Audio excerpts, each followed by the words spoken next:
All right, greetings everyone. My name is Adrienne. I am the Executive Director of Alumni Engagement here at Mary Baldwin. I'm very excited to welcome you all today to our Learning Power Hour #2. We are fortunate to have Dr. Donovan Branche with us, who not only is an alumna, but she is also faculty in our College of Business and Professional Studies and also in our Murphy-Deming College of Health Sciences. And so, Dr. Branche, we are so thrilled that you're here today to talk about negotiating for women at work, at home, and for the future. And so without further ado, I'm going to hand the mic over to you and let you take it away. Well, hello, everyone. I was telling Adrienne before, so I'm going to give you a little, just a little something about what's going on. My son, who's my baby, is moving. Well, he has moved as of 25 minutes ago. So I'm trying, I'm gonna try to keep it together through the presentation, but I don't know what's going to happen at 2:45. Okay. So I'm really excited to speak with you today about negotiation. When Adrienne asked me to do this presentation, it was because I have an interest in leader emergence and leader diversity. I also have academic training and professional training in strategic leadership, which is really research-based leadership. And I've geared my research towards women in leadership, mostly African-American women in leadership, but also I've done a lot of work with women in leadership generally. I did graduate from the adult degree program at Mary Baldwin in 2004 and went on to JMU to get my master's and PhD. My master's was in public administration, and again, my PhD was in strategic leadership. Even with all of that, I wondered, why did she ask me to speak? That's that imposter syndrome that comes out for women, right? And then I just, pondered on it a little bit, and I'm looking to the left because I have notes over here, so I won't forget anything. Leadership is a negotiation. A good leader has to be able to negotiate. And this is whether we're talking about leadership in our professional lives, whether we're talking about leadership in our personal lives. Being a human is negotiation. Being a woman is negotiation. Being a Black woman is a negotiation. And being a descendant of enslaved people is a negotiation, right? So here I am. Let's do this. We use negotiation, and I need to share my screen. So give me 1 minute here.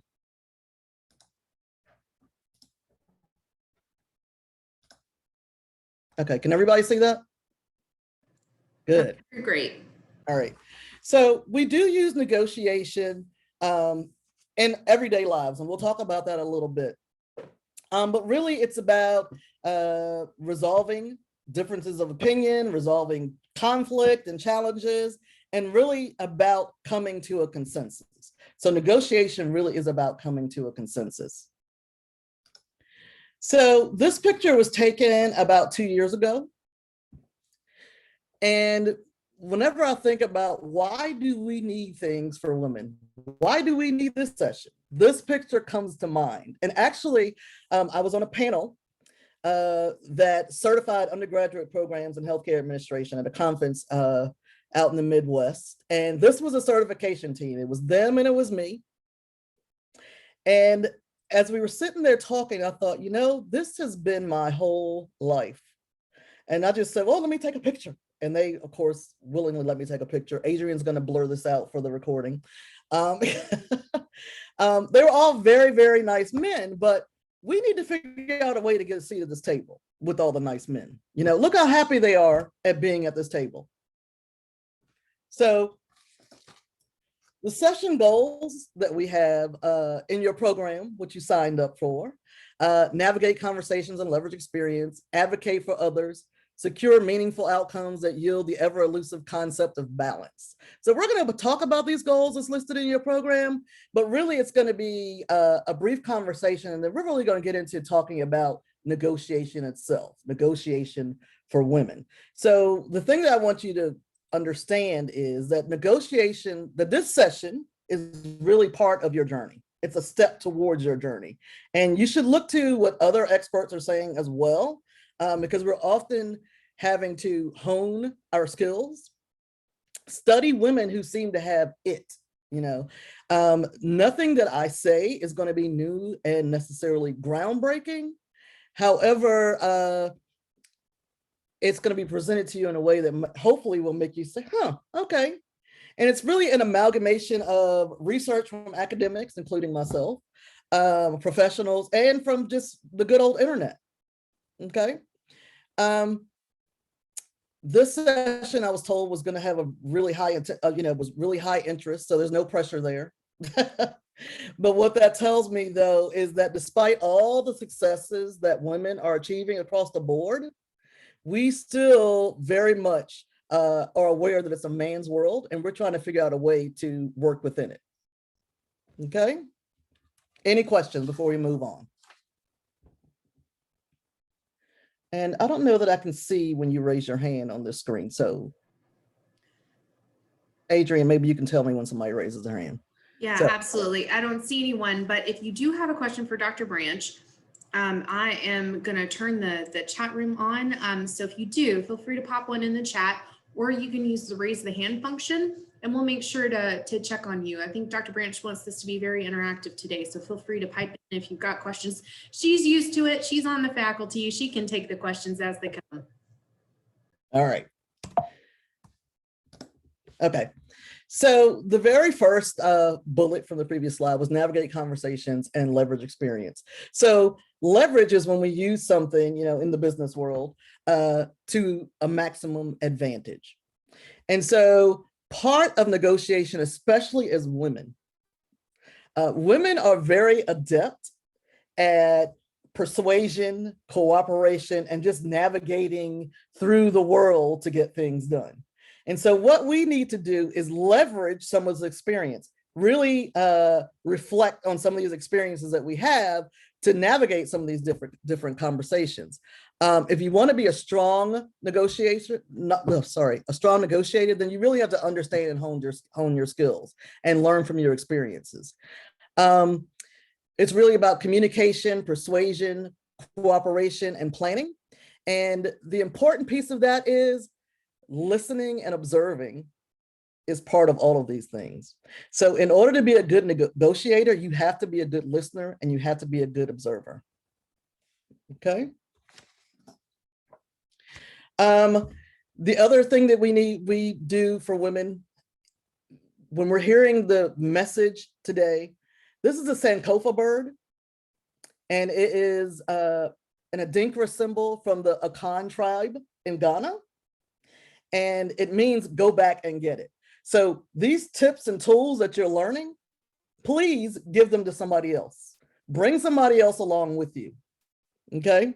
Never keep gifts to yourself, because we really want it to be a day where it's not just a man's world. We want it to be everybody's world. And then the last bullet that we talked about that was listed was secure meaningful outcomes that yield the ever elusive concept of balance. And balance is really what we're trying to achieve. We're trying to make sure that everybody walks away with something. A negotiation, simply put, is a compromise. So it's two or more parties that come together, they have a discussion, and they reach an agreement. And so that's one of the things that we're trying to achieve with negotiation. So let me ask you a question. So this is the interactive piece. In my classes, we do this thing called think, pair, share. And so we're not face-to-face, so we can't really pair up. So I want you to take a second and think, and then share. What is the time that you had to negotiate? To whom did you negotiate with? And for what were you negotiating? Was it successful? If so, how was it successful? And if not, why do you think that was the case? And we have a hand down at the bottom, I think. I don't see any hands up, but please feel free, if you would like to participate, you can also just unmute yourself and share. All right, Linda Rita. Hi, Dr. Branche. Hello. It's Linda Rita. I just wanted to, I'm a teacher, I'm a career teacher. I'm still teaching, believe it or not, even though people have hinted, when are you going to retire? But anyway, negotiation for me as a teacher is actually, it's on a weekly basis because this is a time of the year when, final grades are going to be in about a week. But my students are constantly trying to negotiate with me, and I have to sit down with them, can I please make up this work that I know you didn't want to collect a month later? And I just did that yesterday with a student. She sent me a message, and then I sent her a message back, and then her parents wrote me. So the student was advocating for herself, and I in the negotiation, which was in written form because we were messaging in Canvas, I basically complimented her for being an advocate for herself. I said, this is a great sense of advocacy for you as a student. It's a learning lesson in terms of life. I said, because you took the time to write me and give me the reasons why I should accept this, your negotiation, what her terms were, then I was convinced. I said, this is a good time for her to learn that adults also can negotiate with their own students. So we were able to negotiate that she could, yes, make up the work that she had missed. And her reason was because we had SOLs and she missed my class. And, it was to me, it was very adult. So I complimented her in our negotiations. And I said, I'm very proud of you. And I know that you're going to do well in life and you will succeed in whatever you put your mind to. So it was a good, positive moment for me and for the student. Fantastic. And I'm going to come back to that later in my presentation because you illustrated a point that I'm going to make. Thank you. Anybody else had to negotiate?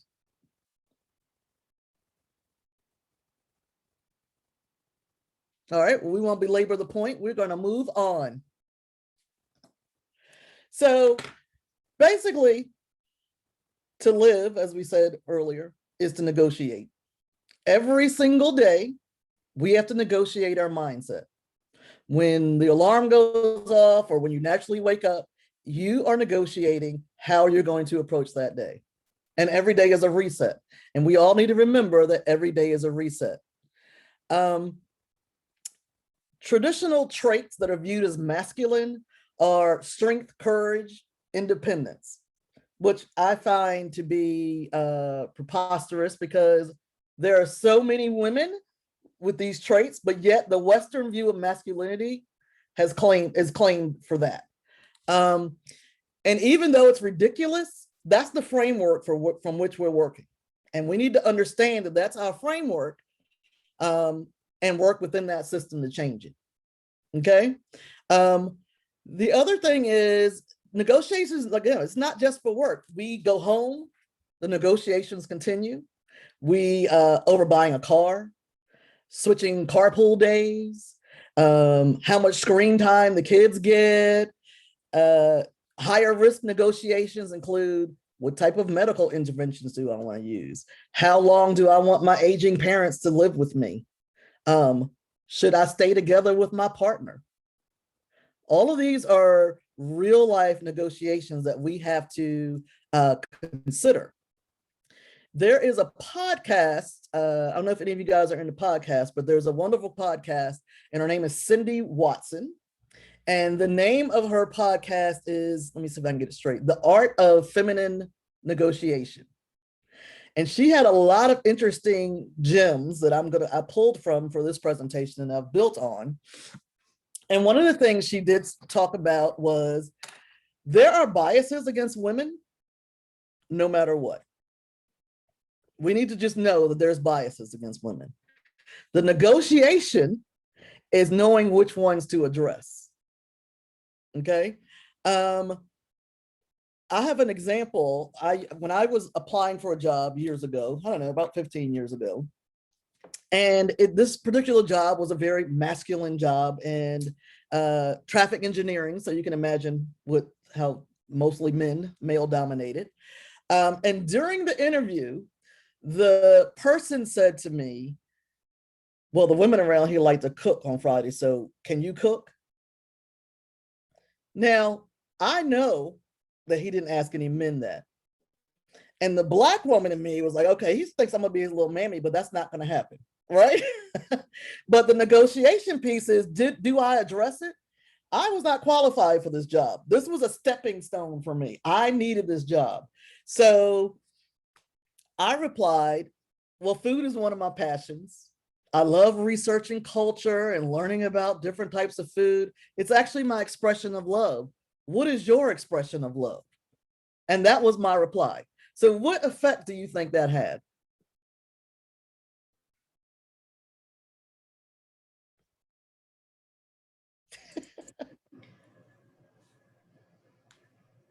Well, it was definitely it was a diversion. You know, it was kind of, I shifted the focus away.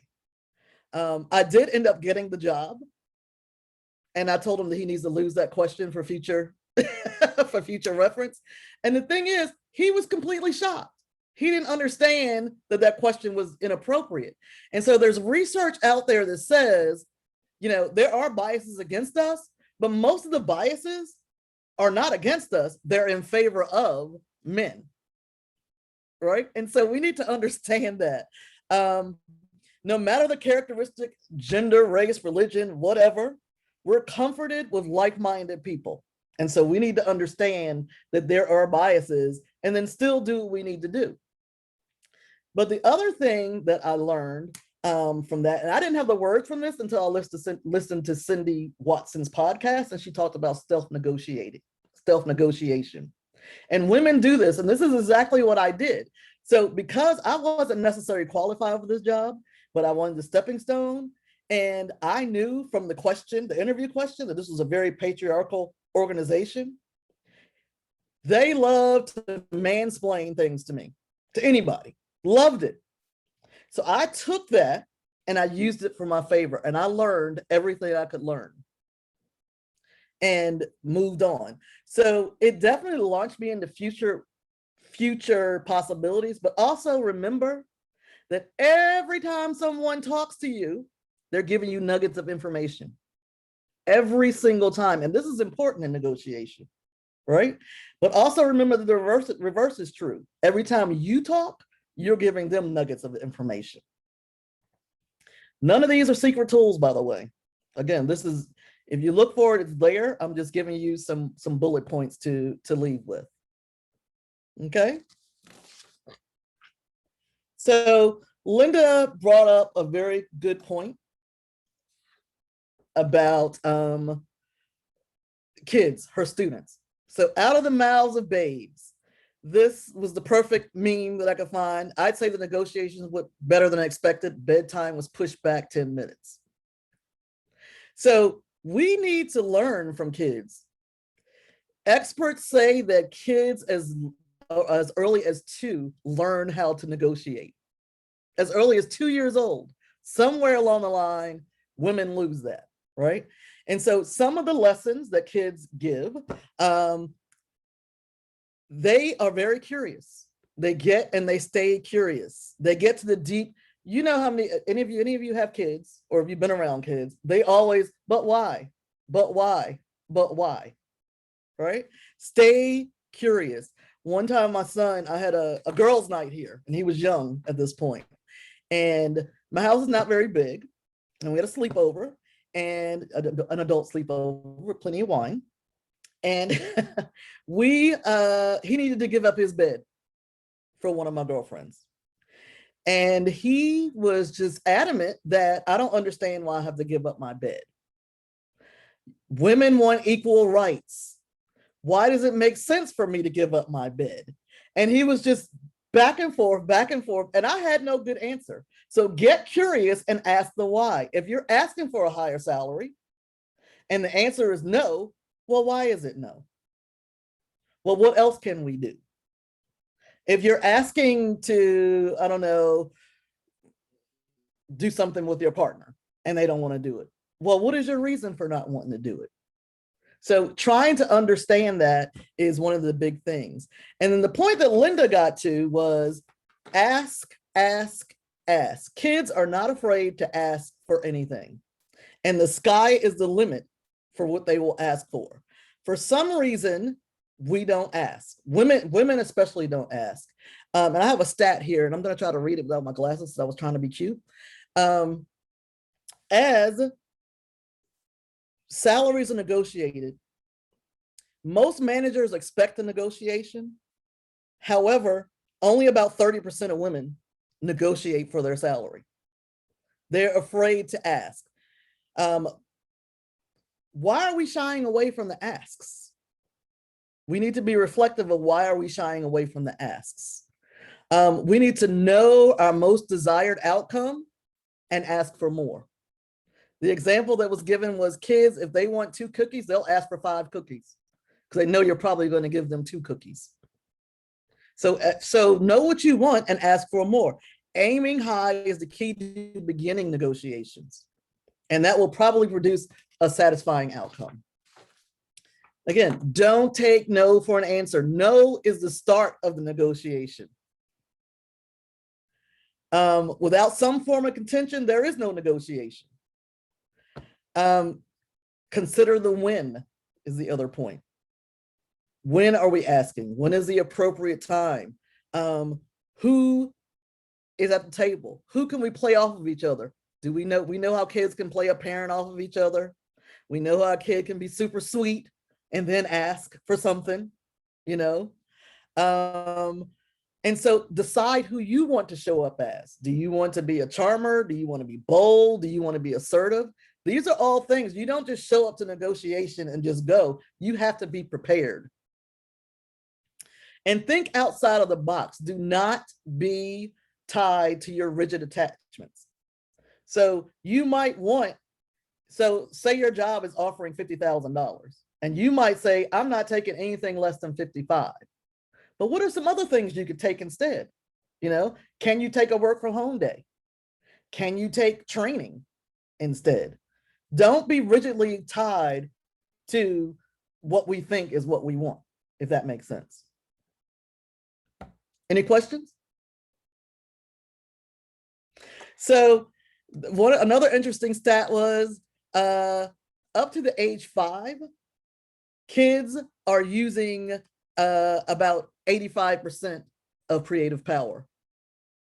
At 12, that drops down to 2%. I would argue that college students pick it back up because they know how to negotiate like anybody else I've ever heard.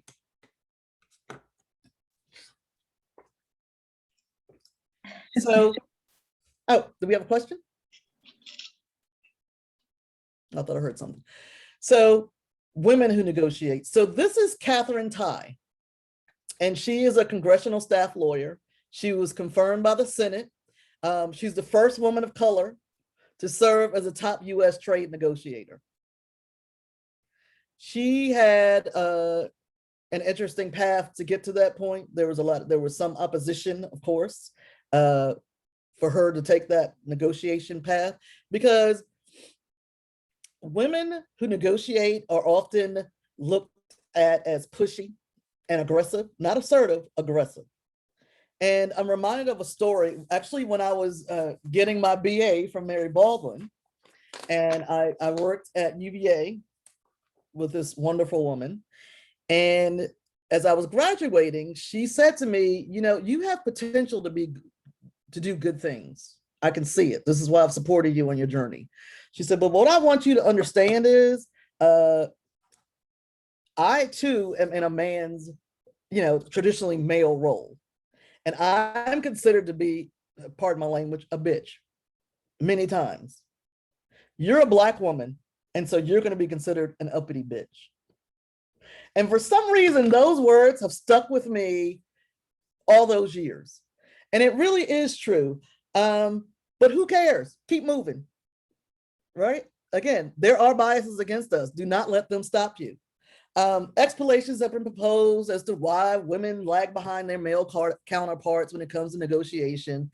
Some people say that, you know, the tameness narrative, because of that, you know, that assertive and pushy stereotype, they don't want to be perceived as that. One of the other things, men as well as women will look at women who negotiate as pushy and assertive. Sometimes it's your own people, right? So they're trying to work within that stereotype, but it doesn't matter, you know. Does anybody have any examples of that? Of being perceived as assertive when really you were just trying to get your point across? Yeah, well, other folks are thinking of something, Dr. Branch. I'll be happy to share this. So a couple of positions ago at a different institution, we had just welcomed in new leadership over our division. And I thought that I was doing everything that I needed to do to, prepare this person with materials and information on the work that I had done. And I was very excited to meet them. And I, had created this portfolio packet just to make our time together be very efficient. And at the end of the conversation, this man said to me, well, I can see that you are aggressive and talented. And it was like the second part of the conversation the talented got totally lost on me, because aggressive made me feel like, no, I'm assertive. I know what I want. I know how to advocate for what I want. I know how to advocate for myself, but aggressive makes it sound like I reached across the table and shoved the portfolio down your throat, right? Like I handed it to you. So it's a little different situation. I don't know if others have had an experience like that, but I was really taken aback. They might not be sharing, but I'm willing to bet that they've all had an experience similar to that. Well, may I share something real quick? Absolutely. Okay, simple thing. I played pickleball at 8 a.m. real early this morning. I play early before I do other things. So at any rate, it's a co-ed club. It's a co-ed club over with the Del Webb I Celebrate, retirement community. I'm not retired, but I live there. So at any rate, I am one of the competitive women. And one of the guys said, what did you have? A whole pot of coffee? I said, no, I'm just energetic and excited to play. But the idea of him saying, what did you have? A whole pot of coffee? But I just turned around and said, no, I'm just energetic and ready to play. And I walked off and continued to play. But, I know who he is. He's always like that. He's always making comments about women. And I always turn around and I have something to say to him. Well, and hooray for you for not sharing and doing what you have to do. And I want to learn pickleball. Oh, it's fun. Very It's fun. Young and old play it, believe me. Yes. So that, again, do it anyway. Whether business or personal, there is a high cost to not negotiating. An example that I've given in my classes is if you, a fresh out of college grad, and I always use the $50,000 number, okay? Fresh out of college, you start a job at $50,000 instead of 55 that you could have negotiated for. And your percentages are based. Your raises are percentage based on what you're making. You can lose between $1 million and $1.5 million over a lifetime. So when you put it in numbers like that, and by avoiding negotiation, women sacrifice more than money. They sacrifice, you can sacrifice your visibility, your career growth, training opportunities. And on the home front, you sacrifice you. You sacrifice who you are. Okay? So the costs are tremendous. Wanted to talk a little bit about the mistakes that we do, that women typically. When you think like a negotiator, everything is negotiable. Every single thing is negotiable. And once you decide that terms can be changed, you open up a whole new world. Okay. When I first went to a position in the city of Charlottesville, actually, I was the first person to ever ask to work from home. And this was, of course, pre-COVID. This was probably 10, 12 years ago. And there was a lot of pushback to my working from home for a day. Now, I'm an introvert, so I need to be home one day to gather myself and get my life together, right? But the negotiation of doing that, again, was novel. But then after that, everybody started doing it. So everything is negotiable. If I had not asked, then I would not have been able to do it. Women are good at negotiating for others, but we're not good at negotiating for ourselves. And we need to get better about that. Talking too much is how can I put this? Talking too much is a flaw of women. For some reason, women are afraid of silence. Okay, so we want to fill that uncomfortable void. There's a lot that can be gained in that silence. Okay, have you ever been offered, like if you were at a store and a salesperson comes over and they just keep talking and they keep talking and they just talk themselves out of a sale? You can talk yourselves out of whatever it is that you wanted by not being comfortable in that silence. Your chances for success increase significantly if you say what you want and give pause. Okay. And really, it's not the silence itself, it's the uncertainty that women are scared of. So we need to be cognizant of that. Know your worth. Not assessing what you are actually bringing to the table. A company might want you to come there, but they make it look like they're doing you a favor. But remember, you're also doing them a favor when you go there.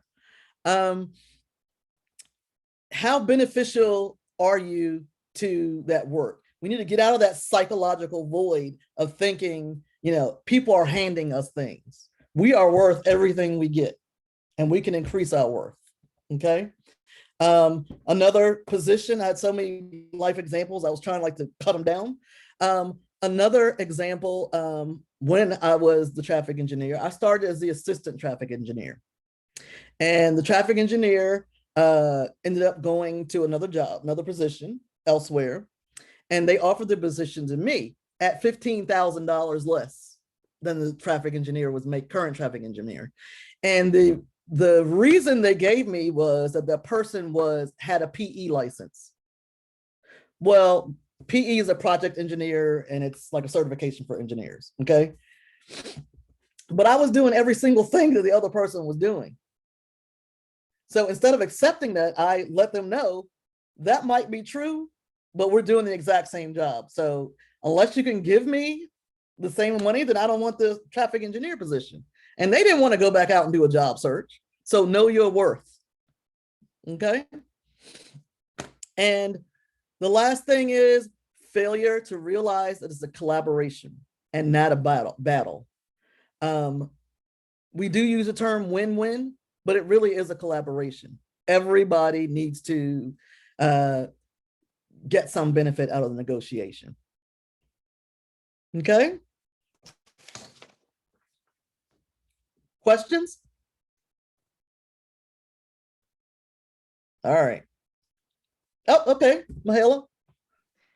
Hey, so I've got a bit of a question on this from the perspective of, I don't mean to derail, but I work in corporate development. I deal with negotiating on behalf of my company. But sometimes when you're negotiating something that, say, it's life-saving technology or something like that, you really believe in the deal, but then you run into like sexual harassment or other things like that, right? So there's that interpersonal negotiation you have to do. If it's in your company, you could report that person to HR or whatever. When it's an external deal, you could put that deal at risk because of your own situation. And you don't want to give up the deal to somebody else on your team because, that person is a guy and maybe won't run into that same harassment, but it leaves you in a really awkward bind. And I'm wondering if you have any advice or thoughts on that kind of situation. So I think that situation, and that's a good example, that situation is similar to when the person asked if I could cook, right? You have to decide for yourself what you can basically swallow. Okay. What is on the table here? What was on the table for you was a lot of money and a relationship, a business relationship. How much would you have to personally deal with these people after you got the contract? If you could be comfortable with that, knowing that there's an end result in mind, that's a different situation than it was just an assault on your person, period. And that's different for everybody. And there's no right or wrong, but you for yourself have to understand What is it that you can put up with in order to reach some end result? Does that make sense? And we do that every day. We do that in our relationships. Like, my Yeah. husband snores and farts, and all that. And so I have to like, can I put up with that? Because he is a good father and he's sweet and he's all of that. And so we're negotiating, like, what can we do? What can we handle to attain some end result? Does that help at all? Yeah. It's good confirmation. You try to do the right thing and set a good example for people who may be coming behind you in these sorts of fields. But that picture you showed, it's what my day-to-day is like, and with those folks at the table. And Yeah, it can be a thing sometimes. So yeah, thank you. really, that is really, and the fact, the added layer again of having, the Black woman in that room makes it even another layer of things, but again, knowing what we're dealing with, right?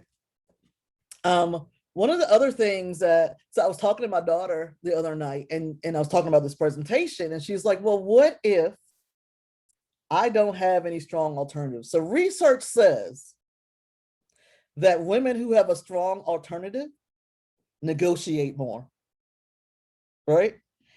When I went to the city of Charlottesville to be a traffic engineer and I was going to negotiate for that day off, I already had a job. I was happy with my job.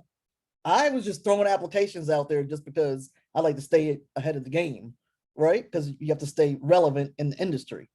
But what happens when you don't have that leverage? Okay. So in the field of negotiation, there's something called Batna, the best alternative to a negotiated agreement. Okay. It was coined by a gentleman named Robert Fisher in a book, an very old book called Getting to Yes. And it really is defined as the most advantageous alternative. So meaning we have a backup plan, basically. Right? But what if you don't have a backup plan? If you don't have a backup plan, really you're asking for a favor. You're not asking for a negotiation. You're asking for a favor if you don't have a backup plan. But interestingly enough, the same lessons for asking for a favor apply for asking or for negotiating. Okay. And so what you want to do is you want to get information about the other side's true needs, their wants, and their fears. And so is it Mahala or is it Mahala? Mahala. Okay. Mahala, like, hey. Mahala. Okay. Yeah. Hey. So if you think about negotiation, here is an example. Somebody is looking to sell you some computer software, right? So you're the purchaser. This is a business, and you're the purchaser. And this company now has this new some software do something fancy, right? And they come in and they want to sell you this product. You have negotiating power if you know that they're new and they're trying to get a foothold in the industry. Okay. So knowing that they're trying to get a foothold in the industry gives you some insider information on their true needs, wants, and fears, and it gives you more negotiation power. Does that make sense? And it applies the same, in our personal life and beyond. The other thing about negotiation, we talked about this a little bit earlier, is we should be able to concede some items. Okay, always throw in everything, ask for more, get what you want, right? And so if you're able to concede some items, it makes the negotiation better. It makes that other side look like they're getting something too. So this, again, applies across the board. But what you really need to do is find some ways to increase your leverage for the next time you're in that position, okay? It's really, negotiating without a BATNA is a little bit tricky. Don't put all your eggs in one basket. Develop several BATNAs, best alternative to negotiated agreements. Make it clear what they could lose if they don't meet you. Reduce your urgency and increase their urgency. Do you have an example of that? Anybody have an example of that? So when I was applying for the engineer job, they really needed somebody in that position. And I had more training than many, because it's really a specific job, because there's the customer, there's the citizen piece to it. And that was where my expertise was, dealing with the public and dealing with people. And they really needed someone, they needed an engineer who had that. And that's not always what happens with engineers. I'm not like bad mouthing engineers, but you know, certain people are drawn to certain professions, right? And so I knew that they needed me for my public skills. And so I was able to reduce my urgency and increase theirs, because I could basically step into that job and start doing the work, right? And then check your assumptions about your power and yours. Don't overestimate your worth. Definitely figure out what your worth is, but don't overestimate your worth. And you listen and you keep learning and you stay alert. So in summary, to live is to negotiate. We need to learn from kids, because they really have cornered the market on this negotiation business. There are biases against women who negotiate, but do it anyway. There are several mistakes out there that you can make. And you can negotiate without leverage, but try to figure out a way to increase your alternatives. Questions? So at this point, I'll invite you all, you're welcome if you have your video off, turn your video on, you can come off of mute and feel free to ask your questions. I'm going to stop our recording here so that if you have some of those questions and you don't want your name or face associated with them because they may be sensitive, we'll stop the recording now.